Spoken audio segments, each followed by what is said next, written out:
عباد الله, ô serviteurs d'Allah, Allah subhanahu wa ta'ala dit وَلِلَّهِ الْأَسْمَاءُ الْحُسْنَى فَادْعُوهُ بِهَا وَذَرُوا الَّذِينَ يُلْحِدُونَ فِي أَسْمَائِهِ سَيُجْزَوْنَ مَا كَانُوا يَعْمَلُونَ. Allah subhanahu wa ta'ala dit, c'est à Allah qu'appartiennent les plus beaux noms. C'est à Allah qu'appartiennent les plus beaux noms. Invoquez-le par ses noms. Et laissez ceux qui profanent ces noms. Ils seront rétribués selon et pour ce qu'ils ont fait. La partie qui nous intéresse du verset est la dernière phrase. سَيُجْزَوْنَ مَا كَانُوا يَعْمَلُونَ. Ils seront rétribués selon et pour ce qu'ils ont fait. Ils seront rétribués selon ce qu'ils ont fait et pour ce qu'ils ont fait. Et comme vous le remarquez, Allah Azza wa Jal ne dit pas qu'ils seront tout simplement sanctionnés ou qu'ils seront tout simplement exposés au châtiment. Non. Allah subhanahu wa ta'ala dit سَيُجْزَوْنَ مَا كَانُوا يَعْمَلُونَ. Ils seront rétribués selon et pour ce qu'ils ont fait. Allah Azza wa Jal dit cela justement pour nous apprendre la règle de al-jaza'u min jinsil amal wa kama tadinu tudan. Al-jaza'u min jinsil amal. Allah subhanahu wa ta'ala veut nous apprendre par cette phrase, cette règle. Al-jaza'u min jinsil amal. La récompense est de la même nature que l'acte. Ou alors, pour chaque action, il y a une rétribution bien précise. Al-jaza'u min jinsil amal. Qa'ida qur'aniyya nabawiyya, une règle qui est basée sur le Coran et la Sunna. Une règle qui est basée sur le Coran et la Sunna. Et justement, on retrouve dans la révélation autant de preuves qui nous expliquent cette règle, ya ikhwa. Al-jaza'u min jinsil amal. Ta récompense sera selon tes actions, selon tes œuvres. Ainsi que ta punition ou ta sanction, ton épreuve sera aussi selon tes œuvres, tes actions. À chaque action, sa rétribution. Regardez, Allah subhanahu wa ta'ala dit فَلَمَّا زَاغُوا أَزَاغَ اللَّهُ قُلُوبَهُمْ. Subhanallah, al-jaza'u min jinsil amal. فَلَمَّا زَاغُوا أَزَاغَ اللَّهُ قُلُوبَهُمْ. Puis, quand ils ont dévié, Allah a fait dévier leur cœur. Quand ils ont dévié du droit chemin, Allah a dévié leur cœur. Ils ont d'abord choisi quoi? Ils ont d'abord choisi l'égarement. Ils ont choisi quoi? Ils ont choisi de s'éloigner. De quoi? De l'kitab wa sunnah wa sahaba. Et alors Allah Azza wa Jal les a égarés. Subhanallah. Ils ont cherché quoi? Ils ont cherché l'incertitude. Ils ont cherché la confusion. Et alors Allah subhanahu wa ta'ala les a noyés dans leur confusion. Que dit Allah tabaraka wa ta'ala? فَلَمَّا زَاغُوا أَزَاغَ اللَّهُ قُلُوبَهُمْ. Abu Umamah avait dit à propos de ce verset, hum al-khawarij. Allah Azza wa Jal, il parle des khawarij dans quoi? Dans ce verset. Et Sa'd ibn Abi Waqqas avait dit, hum al-haruriyya. Hum al-haruriyya. Lorsqu'ils se sont penchés, lorsqu'ils se sont égarés, lorsqu'ils ont choisi la confusion, l'incertitude, l'embrouille, comme on le dit dans le langage courant, Allah Azza wa Jal les a noyés. Dans quoi? Dans leur incertitude. Subhanallah.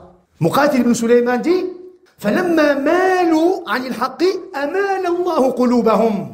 Lorsqu'ils se sont penchés, ils se sont éloignés de l'haq, Allah a éloigné leur cœur de l'haq. Subhanallah.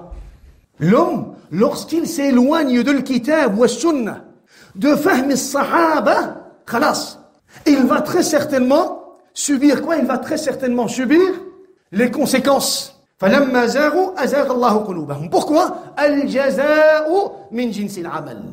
Regardez dans un autre verset. Allah Azza wa Jal dit وَمَنْ كَانَ فِي هَذِهِ أَعْمَى فَهُوَ فِي الْآخِرَةِ أَعْمَى. Subhanallah. وَمَنْ كَانَ فِي هَذِهِ أَعْمَى فَهُوَ فِي الْآخِرَةِ أَعْمَى.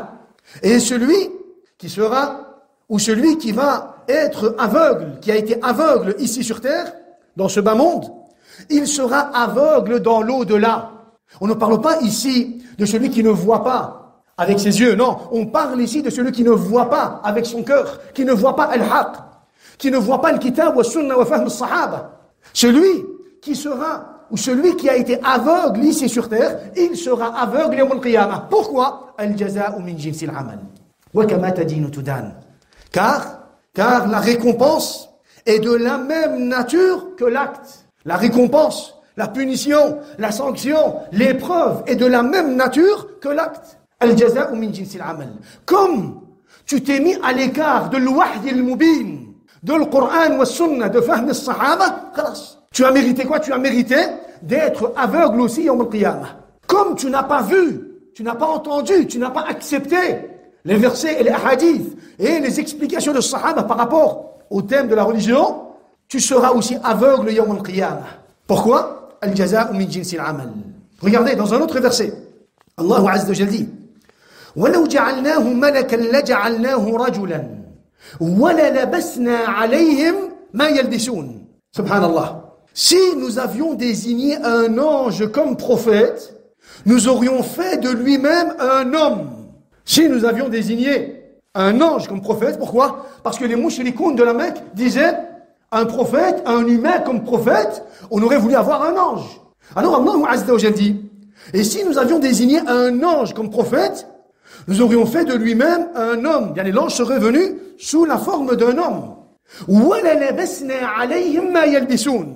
Et nous leur aurions causé la même confusion que celle dans laquelle ils sont. Subhanallah. Ils sont dans une confusion. Ils ont une demande, mais en réalité, ils sont eux-mêmes dans quoi? Dans une confusion, dans l'incertitude, dans le trouble, dans des ambiguïtés. Alors Allah Azza wa Jalla dit, si j'avais même répondu à leur demande, ils auraient quand même été dans quoi? Dans leur confusion.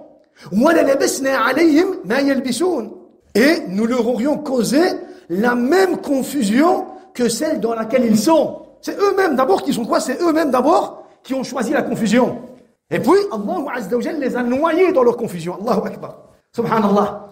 Lorsqu'ils ont choisi la confusion, Allah les a noyés dans leur confusion. Lorsqu'ils ont choisi l'incertitude, Allah Azza wa Jalla dit qu'il les a noyés dans quoi? Dans leur incertitude. Regardez, Abdullah ibn Abbas dit Al-khalt, c'est le fait de mélanger les sujets. C'est le fait de mélanger. Al-khalt. Abdullah ibn Abbas dit eux, ils mélangent les sujets. Ils ne comprennent pas. Ils sont dans une confusion. Et alors Allah Azza wa Jalla dit, on aurait mélangé leur compréhension comme eux-mêmes ont fait cela. Eux, ils ont choisi quoi? Ils ont choisi les ambiguïtés. Alors Allah Azza wa Jalla dit, on les aurait quoi? Noyés dans leurs ambiguïtés. Abdullah ibn Abbas dit, shabbahna alayhim. Subhanallah. Shabbahna alayhim, ça veut dire, Allah Azza wa Jalla dit qu'il les aurait noyés dans quoi? Dans les ambiguïtés. Dans les ambiguïtés. Celui qui s'éloigne de l'kitab wa sunna wa sahaba, khalas, il va se retrouver dans quoi? Dans des ambiguïtés. C'est lui qui a choisi les ambiguïtés. Allah Azza wa Jalla dit وَلَا لَبَسْنَا عَلَيْهِمْ مَا يَلْبِسُونَ. Si toi, tu choisis autre que le kitab wa sunna wa sahaba, c'est toi qui as choisi les ambiguïtés. Alors Allah Azza wa Jalla promet qu'il va te noyer dans quoi? Dans ces ambiguïtés. C'est toi qui as choisi l'incertitude. Et donc, Allah va te noyer dans quoi? Dans l'incertitude. Que dit Allah tabaraka wa ta'ala? Pourquoi? لأن الجزاء من جنس العمل. لأن الجزاء من جنس العمل. Regardez Qatada dit ما لبس قوم على أنفسهم إلا لبس الله عليهم. Un peuple qui va s'embrouiller la vérité est un peuple qu'Allah va enfoncer dans la confusion. Subhanallah. Un peuple, qui va s'embrouiller la vérité. Al-haq, c'est clair. L'adilla, le kitab, wa sunna, wa sahaba, wa aqwal al-salaf. Tout est clair dans la religion d'Allah tabaraka wa ta'ala. On a besoin de personne. Pourquoi? Pour mettre des limites. Ou alors pour tracer des limites au sujet de la religion d'Allah tabaraka wa ta'ala. Walakin, celui qui va s'embrouiller les sujets, celui qui va s'embrouiller les thèmes, et qui va choisir quoi? La confusion. Allah va le noyer, subhanallah, dans quoi? Dans ses ambiguïtés. Subhanallah. Ma labbasa qawmun ala anfusihim illa labasa Allahu alayhim, que dit Qatada. Wal-lubsu innama huwa min an-nas. Il dit attention, la confusion n'est pas dans la révélation. La confusion est dans la compréhension des gens. La révélation, al-wahy al-mubin. Al-mubin, ça veut dire clair. Al-Qur'an al-azim al-mubin. Al-Mubin, Al-Sunnah al-Nabawiyya, la compréhension de Sahaba, tout est clair. La révélation est claire et la compréhension de cette révélation est aussi claire. ولكن اللبس من الناس. Ça veut dire quoi اللبس? اللبس c'est la confusion. C'est les gens qui sont dans une confusion. C'est les gens qui sont dans des ambiguïtés. C'est les gens qui sont dans de l'incertitude, ya ikhwa.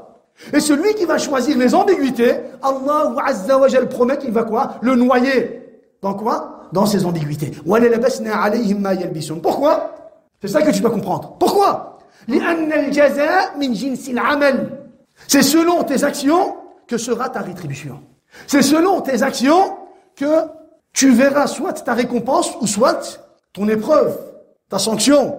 Regardez, Allah subhanahu wa ta'ala dit وَلَا يَحِيقُ الْمَكْرُ السَّيِّئُ إِلَّا بِأَهْلِهِ. Et la manœuvre perfide n'enveloppe que ses propres auteurs. Et la manœuvre perfide, c'est-à-dire hypocrite, trompeur, malhonnête. Et la manœuvre malhonnête, la manœuvre hypocrite, n'enveloppe que ses propres auteurs. Subhanallah. Yani, وَلَا يَحِيقُ الْمَكْرُ السَّيِّئُ إِلَّا بِأَهْلِهِ. إِلَّا بِأَهْلِهِ. Celui qui va chercher à ruser contre l'islam ou le musulman, subhanallah, il va se noyer de lui-même. Dans quoi? Dans sa manœuvre ou alors dans sa ruse. Pourquoi? Al-jaza'u min jinsil amal. فلا تجد ماكرا إلا وهو ممكور به ولا مخادعا إلا وهو مخدوع ولا محتالا إلا وهو محتال عليه. Subhanallah. Il a été dit, tu ne trouveras jamais un rusé sans qu'il soit lui-même dupé ou alors abusé. Tu ne trouveras jamais quelqu'un de rusé qui cherche à ruser contre l'islam ou le musulman sans que lui-même soit abusé. Ni un trompeur sans qu'il soit lui-même trompé. Ni un trompeur sans qu'il soit lui-même trompé. Celui qui cherche à tromper les gens, lui-même il sera trompé. Ni un escroc sans qu'il soit lui-même escroqué. Ni un escroc sans qu'il soit lui-même escroqué à ikhwa. Donc, pourquoi? لأن الجزاء من جنس العمل. لأن الجزاء من جنس العمل. Et on peut retrouver à ikhwa, dans quoi? Dans la sunnah du prophète alayhi salatu wassalam, autant de récits. Et même dans les paroles de Sahaba radouanullahi alayhim, et dans la vie des compagnons, dans la vie des prédécesseurs, des exemples qui nous expliquent cela. Des exemples qui nous expliquent cette règle. Al-jaza'u min jinsil amal.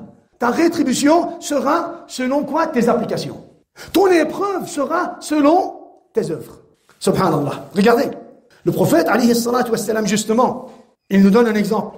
Il nous dit, alayhi salatu wassalam, La tattabi'u awarat al-muslimin. Ne suivez pas les défauts des musulmans. N'espionnez pas les défauts, les erreurs des musulmans. Regardez. Ça c'est une application. Amal. C'est quoi al-jaza? C'est quoi la récompense? C'est quoi la conséquence de cette application? Al-jaza'u min jinsil amal. Alors le prophète alayhi salatu wassalam dit La tattabi'u awarat al-muslimin. Ne suivez pas les erreurs des musulmans. N'espionnez pas les musulmans. فَإِنَّ مَنْ تَتَبَّعَ عَوْرَةَ أَخِيهِ الْمُسْلِمِ تَتَبَّعَ اللَّهُ عَوْرَتَهُ. Car celui qui va suivre les erreurs de son frère, Allah va suivre ses erreurs. Allah va suivre ses erreurs. وَمَنْ تَتَبَّعَ اللَّهُ عَوْرَتَهُ يَفْضَحُهُ وَلَوْ فِي جَوْفِ بَيْتِهِ. Et celui dont Allah va suivre ses erreurs, Allah le dévoilera même s'il est au fond de sa maison. Même s'il est au fond de sa maison, subhanallah, si cet homme se permet d'espionner les musulmans ou alors les erreurs des musulmans, Allah Azza wa Jal va suivre ses erreurs et il va le dévoiler même s'il est au fond de sa maison. Même s'il est au fond de quoi? De sa maison. Pourquoi? Al-jaza'u min jinsil amal. Al-jaza'u min jinsil amal. Regardez, on a ici Abdullah ibn Mas'ud radiyallahu anhu, il dit Al-bala'u muwakkalun bil qawl. Al-bala'u muwakkalun bil qawl, c'est-à-dire l'épreuve est attachée à quoi? À la parole. Al-bala, les épreuves sont attachées à quoi? À la parole. Il veut dire que je risque de dire quelque chose puis être éprouvé avec cette chose. Parce que il savait très bien la règle de quoi? De al-jaza'u min jinsil amal. Alors il dit, je risque de dire quelque chose et d'être éprouvé avec cette chose. Al-bala'u muwakkalun bil qawli. L'épreuve est attachée à quoi? À la parole. لو سخرت من كلب لخشيت أن أحول كلبا. Subhanallah. Il dit, je crains de me moquer d'un chien de peur d'être transformé ou alors de subir ce que ce chien a subi. Subhanallah. Il dit, j'ai peur J'ai peur de quoi? J'ai peur de dire, il y a des paroles, de mauvaises paroles sur un chien, ibadallah. Il dit, لو سخرت من كلب. Il dit, je crains de quoi? Je crains de me moquer d'un chien. Pourquoi? De peur de subir ce que ce chien est en train de vivre. Ou alors, de peur d'être transformé et de me retrouver dans la même situation que ce chien. Un chien, subhanallah. Il dit, j'ai peur. Il dit, pour cela, je tiens ma langue. Il dit, je tiens ma langue. Pourquoi? Parce que je risque de dire quelque chose, puis être éprouvé avec cette chose. Si tu dis quelque chose, si tu prononces quelque chose, si tu parles sur le musulman, si tu déposes des jugements à travers sur le musulman, sache que, ça c'est sunnatullahi fil ard, sache que tu seras éprouvé par tes paroles. Tu seras éprouvé par tes paroles. Tu subiras ce que tu as justement prononcé, ce que tu as prétendu, ce que tu as accusé. Subhanallah. Abdullah ibn Mas'ud, il appliquait cela même sur les animaux. Il disait, subhanallah, on ne parle même pas d'un musulman, d'un homme musulman, non. Il dit même un hayawan, même un animal, subhanallah. Je ne me permettrai pas de quoi de me moquer de cette bête, de peur de quoi de subir, de me retrouver à sa place, de vivre ce que cette bête est en train de quoi de vivre, que dit Abdullah ibn Mas'ud, radiyallahu anhu. Regardez, Bakr ibn Abdullah al-Muzani, il dit, إذا أردت أن تنظر إلى العيوب جمة فتأمل عيابا. العياب c'est qui يا إخوة؟ العيب c'est le défaut. العياب c'est celui qui a la chasse des défauts. العياب c'est celui qui est toujours en phase de critiquer. Il est toujours en train de quoi? De parler et de citer les défauts des autres. Mais regarde-toi d'abord dans le miroir. Regarde-toi d'abord dans ton propre miroir pour voir un peu tes propres défauts. Subhanallah, l'ayab. Alors Bakr ibn Abdullah al-Muzanidi, celui qui veut voir al-uyub jammah. Jammah, ça veut dire tous les défauts. Celui qui veut voir tous les défauts. Qu'il regarde l'ayab, qu'il regarde celui qui critique les autres, qui cherche après les défauts des autres, qui parle sur les défauts des autres, qui propage les défauts ou les erreurs des autres, qu'il regarde l'ayab. Pourquoi? Parce qu'il verra chez lui tous les défauts. Quelqu'un qui parle sur les défauts des autres, c'est qu'il a rassemblé en lui les défauts, tous les défauts. Subhanallah. Il dit, فَإِنَّهُ إِنَّمَا يَعِيبُ النَّاسِ بِفَضْلِ مَا فِيهِ مِنَ الْعَيْبِ. Il dit pourquoi? Il dit parce qu'il parle sur les autres, parce qu'il parle des défauts des autres par rapport à ce qu'il a lui comme défaut. Il cherche chez les autres, on va dire par exemple, les caractéristiques par exemple de l'hypocrisie de nifaq, parce que lui en réalité, il a en lui ces caractéristiques. Alors, il ressent le besoin de trouver chez les autres les caractéristiques de nifaq. Quelqu'un qui est connu par quoi? Par la trahison al-khiyana. Qu'est-ce qu'il va faire? Il va chercher chez les autres quoi? Les caractéristiques de l'khiyana. Pourquoi? Parce qu'il a en lui ses critères, parce qu'il a en lui ses défauts. Il dit فَإِنَّهُ إِنَّمَا يَعِيبُ النَّاسَ بِفَضْلِ مَا فِيهِ مِنَ الْعَيْبِ. Car il va critiquer les autres et il va chercher chez les autres les défauts en fonction de quoi? De ce qu'il a lui comme défaut. Subhanallah. C'est un munafiq. Il va chercher bien sûr à propos de quoi? À propos des erreurs des autres. C'est un khaïn. Il va chercher à propos de quoi? Des erreurs. Il va chercher après les erreurs des autres. Et ainsi de suite. Celui qui veut voir l'uyub jamma, qu'il regarde l'ayab. C'est pour cela que le prophète, alayhi salatu wassalam, qu'est-ce qu'il disait? يبصر أحدكم القذى في عين أخيه وينسى الجذع في عينيه. L'un d'entre vous voit la poussière dans l'œil de son frère. Subhanallah. Il lui dit, chauffe, t'as de la poussière dans ton œil. Et il ne voit pas la poutre qui se trouve dans son œil. Devant lui, il a une poutre. Il a un tronc devant lui. Devant ses yeux, il a un tronc. Subhanallah. Et le prophète, alayhi salatu wassalam, il fait quoi? Il fait la comparaison. Il dit, il voit dans l'œil de son frère la poussière. Walakin il ne voit pas la poutre et le tronc qui se trouvent devant ses yeux. Devant ses yeux, subhanallah. Regardez, une fois, un jour, un bédouin a entendu un homme parler sur les autres ou alors citer les défauts des autres. Il est en train de critiquer les autres. Alors, ce bédouin lui a dit, قد استدللت على عيوبك بكثرة ذكرك لعيوب الناس.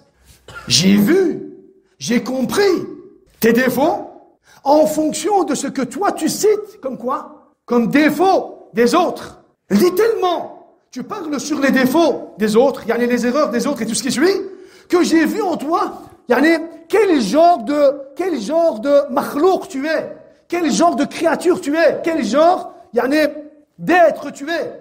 Je n'ai pas voulu utiliser le terme homme. Ce bédouin dit قد استدللت على عيوبك بكثرة ذكرك لعيوب الناس. يعني j'ai compris, j'ai vu en toi quel genre de créature tu es en t'écoutant seulement, yani en voyant comment tu cites les défauts des autres ou alors tu parles sur les autres. Tu détailles, tu décris les autres et tu cites leurs erreurs et leurs défauts et tout ce qui suit. Alors le bédouin, il sait très bien que le jaza min jinsil amal. Il sait très bien cela. Alors, il lui a dit, en parlant sur les autres, j'ai compris comment tu étais. J'ai compris comment tu étais. لأن الطالب لها يطلبها بقدر ما فيه منها. Il dit car l'homme, ou alors car la personne va chercher chez les autres les erreurs qu'il a en lui-même. Il va chercher, il va vouloir chercher chez les autres les erreurs qu'il a en lui-même. Pourquoi? Pour se réconforter. Tamam? Pour se réconforter. S'il a en lui al-kadhib, si c'est un kadhab, qu'est-ce qu'il va faire? Il va chercher chez les autres al-kadhib.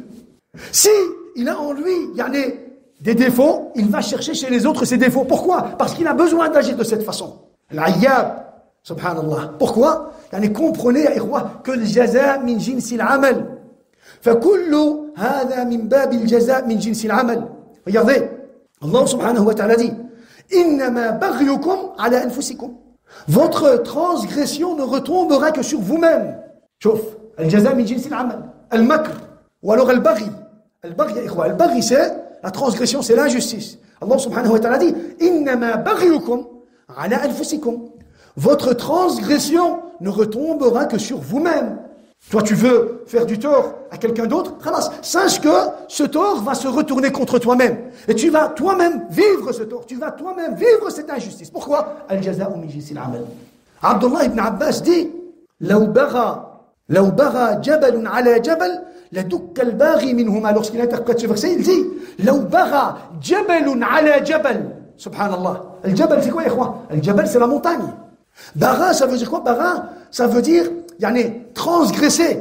Il dit si une montagne devait transgresser une autre montagne, si une montagne devait être injuste ou alors devait transgresser sur une autre montagne, la dukka alladhi bara, celle qui aurait transgressé aurait été anéantie, aplatie. Abdullah ibn Abbas pour dire ce n'est pas une règle qui est valable seulement entre les humains. D'une montagne, si elle devait transgresser, faire du tort à une autre montagne, la dukka alladhi bara. Subhanallah. Pourquoi? Parce que le jaza'u min jinsil amal ya ikhwa. Et c'est une règle قرآنية نبوية. أقول قولي هذا وأستغفر الله لي ولكم ولجميع المسلمين فاستغفروه إنه هو الغفور الرحيم. الحمد لله رب العالمين والعاقبة للمتقين ولا عدوان إلا على الظالمين.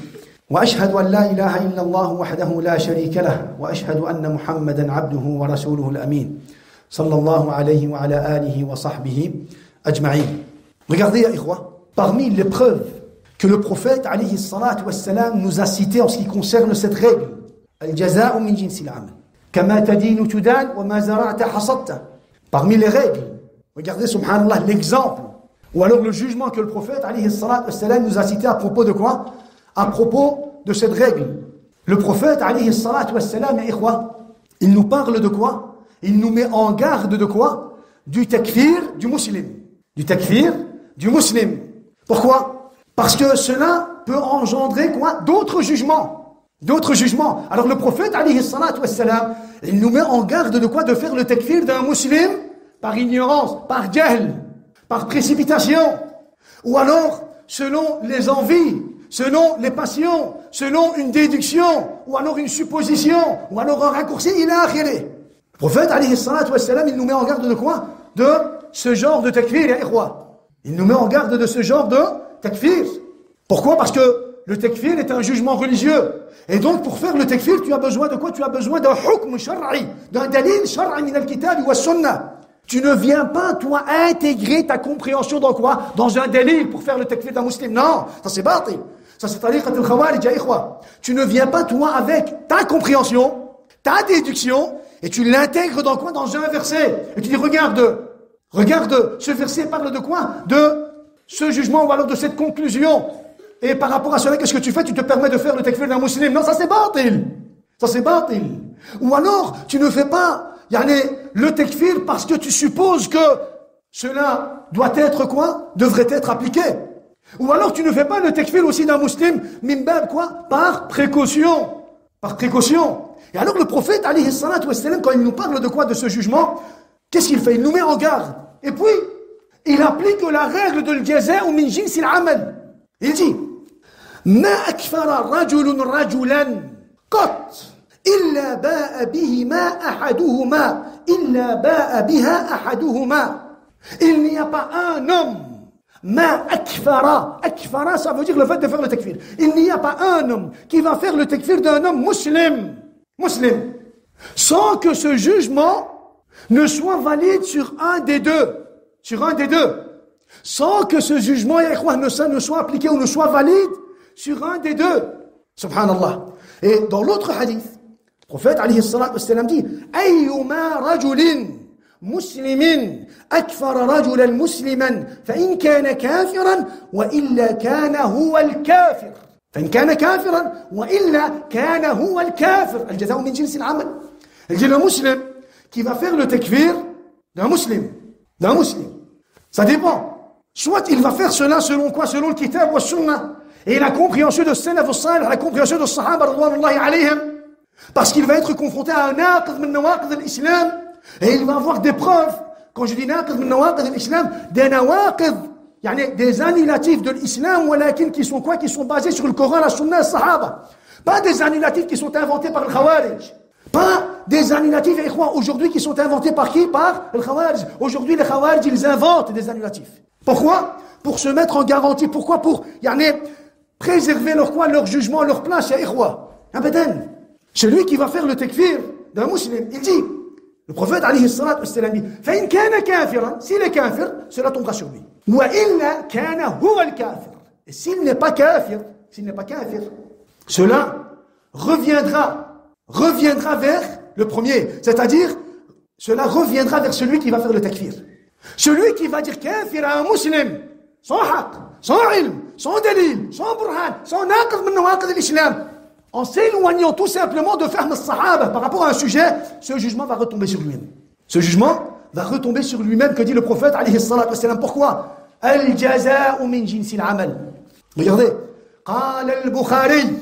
L'imam al-Bukhari, qu'est-ce qu'il fait? Il cite ce hadith dans al-Sahih. Il dit Babu man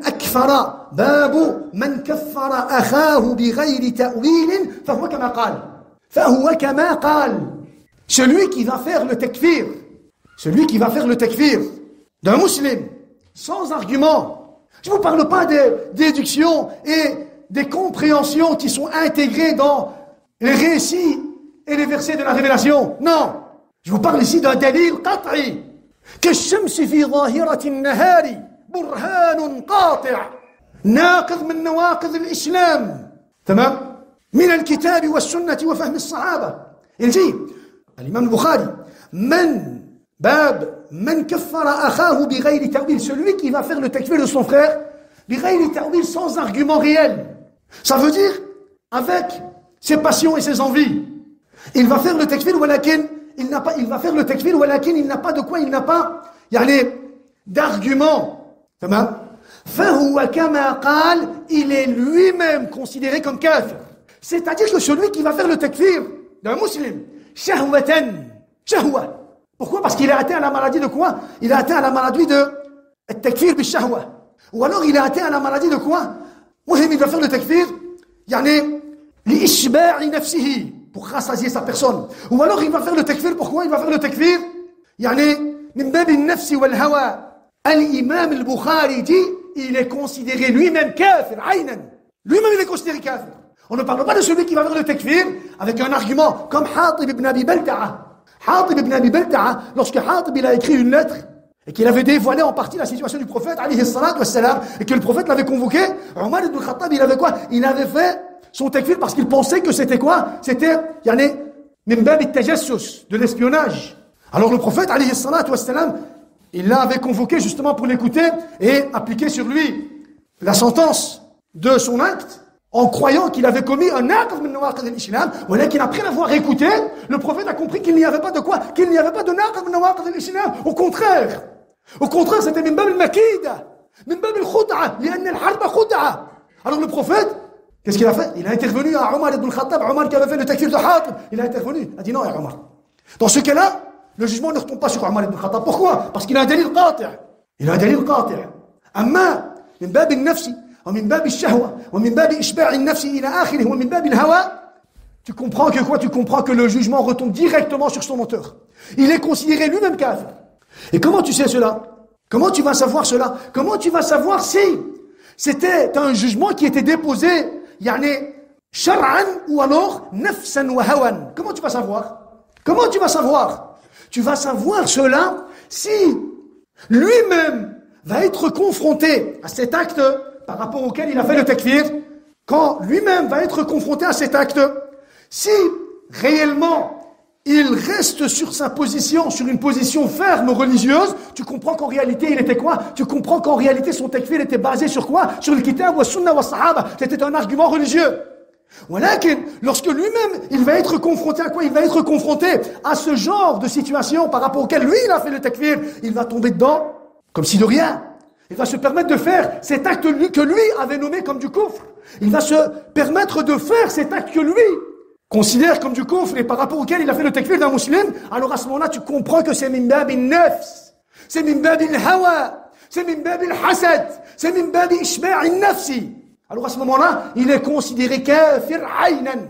Babun man kaffara akhahu bighayri ta'wil fahuwa kama qala. Il est comme il est. Il est comme il l'a dit. Il est comme il l'a dit. C'est pour cela qu'on dit كل عيب أو معصية عيرت به أخاك فهو إليك. Tous les défauts que tu vas voir en ton frère et que tu vas citer à tort et à travers, ou que tu vas le critiquer par rapport à cela, ou que tu vas propager, chaque péché que tu vas attribuer à ton frère, chaque accusation que tu vas attribuer à ton frère, sache que tu seras tôt ou tard un jour confronté à cela. Tu l'as accusé d'un acte, wallah al-azim, fi dunya wa fi l'akhirah. Ici sur terre, avant même Yom al-Qiyamah. Ici sur terre, tu seras confronté à cet acte. Et Allah Azza wa Jal verra en toi si tu étais sadiq ou alors kadhib. Si tu as fait ce pas, ou alors ce jugement, min bab ad-din, min bab al-tadayyun wal-iltizam, ou alors min bab al-nafsi wal-hawa. Wallahi, le défaut que tu vas attribuer à ton frère, l'accusation que tu vas lui attribuer, le jugement que tu vas lui donner, la chose dont tu vas critiquer en lui, sache, wallah al-azim, walladhi rafa'a as-samaa bighayri 'amad, que tu vas être confronté à cela. Que tu vas être confronté à cela. Et à ce moment-là, Allah va voir en toi, et les musulmans et les croyants vont voir en toi si tu es sadiq ou alors si tu étais kadhib. Ils vont voir en toi cela. Kullu shay'in ittahamta bihi akhika min ghayri haqqin waqa'a 'alayk. Chaque chose que tu vas attribuer ou par rapport à laquelle tu vas accuser ton frère musulman, sache que tu vas être confronté à cela. Tu vas être confronté à cela. Regardez, ici sur terre, avant même Yom al-Qiyamah, ici sur terre, avant même Yom al-Qiyamah, une fois, Al-Hajjaj ibn Yusuf al-Taghiya, il avait quoi? Il avait attrapé Saïd ibn Jubayr. Et Saïd ibn Jubayr min as-salaf as-salih. Et alors il lui avait dit, اختر يا سعيد اختر لنفسك يا سعيد أي قتلة تريد أن أقتلك بها. Ya Saïd, choisis comment voudrais-tu que je te tue. Choisis pour toi comment voudrais-tu que je te tue. Alors Saïd ibn Jubayr, il lui a dit, choisis-toi comment voudrais-tu mourir et comment voudrais-tu être châtié Yawm al-Qiyamah. Tue-moi par rapport à ce dont tu vas choisir pour toi. Car tu vas être toi, tu vas mourir toi par rapport à ce que tu vas me faire subir. Et tu vas souffrir Yawm al-Qiyamah par rapport à comment tu vas me tuer. Choisis-toi. Je te laisse le choix, je te donne cette opportunité. Choisis pour toi comment tu veux mourir. Choisis pour toi comment tu veux souffrir Yawm al-Qiyamah. Pourquoi? Parce que Saïd ibn Jubayr, il sait très bien, Al-jaza'u min jinsil amal. Min jinsil amal, subhanallah. Le prophète, alayhi salatu wassalam, dit, Man darra, darra Allahu bih. Wa man shaqa, shaqa Allahu bih. Le prophète, alayhi salatu wassalam, dit, Man darra, darra Allahu bih. Celui qui cause un tort, Allah lui causera du tort. Allahu Akbar. Celui qui cause un tort à un musulman, celui qui va causer un tort, qui va faire du zulm, qui va faire le baghi, qui va accuser à tort un musulman, ou qui va faire du zulm, Allah tabaraka wa ta'ala va lui causer du tort. Man darra, darra Allahu bih. Allahu Akbar. Wa man shaqa, shaqa Allahu alayhi. Wa man shaqa, shaqa Allahu alayhi. Et celui qui va faire une division. Et celui qui va faire une division, à quoi? Dans quoi? Et celui qui va faire une division, une séparation dans les rangs des croyants, dans les rangs des musulmans, des musulmans, qui va faire une division, shaqallahu alayhi, Allah va le diviser. Allah va l'éparpiller. Allah Azza wa Jal va le bloquer, il va l'éparpiller. Ça a été interprété de différentes façons. Il va le châtier, il va le détruire, il va l'anéantir, il va le faire. Il va dévoiler sa situation.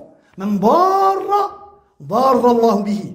Wa man shaqa, shaqa Allahu alayhi. Pourquoi? Pourquoi, ya ikhwa? Parce que le jaza min jinsil amal. Le jaza min jinsil amal. Ta rétribution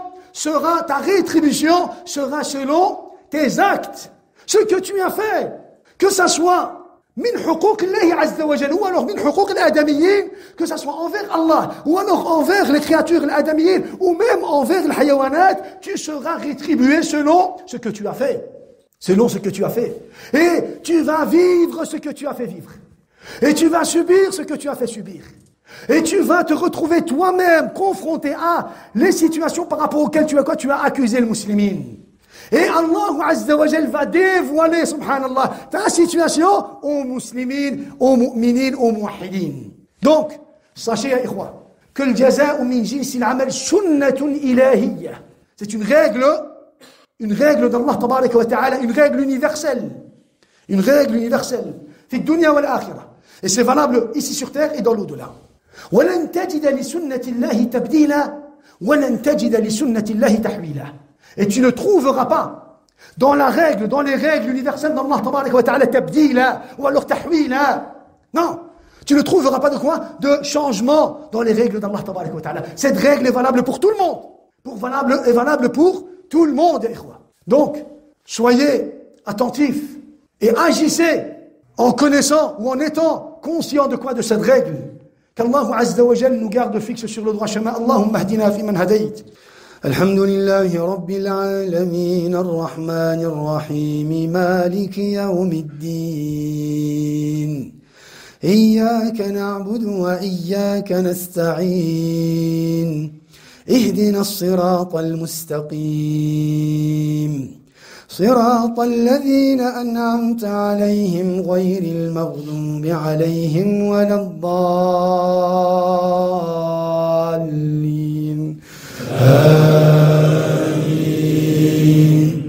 أفلا ينظرون إلى الإبل كيف خلقت وإلى السماء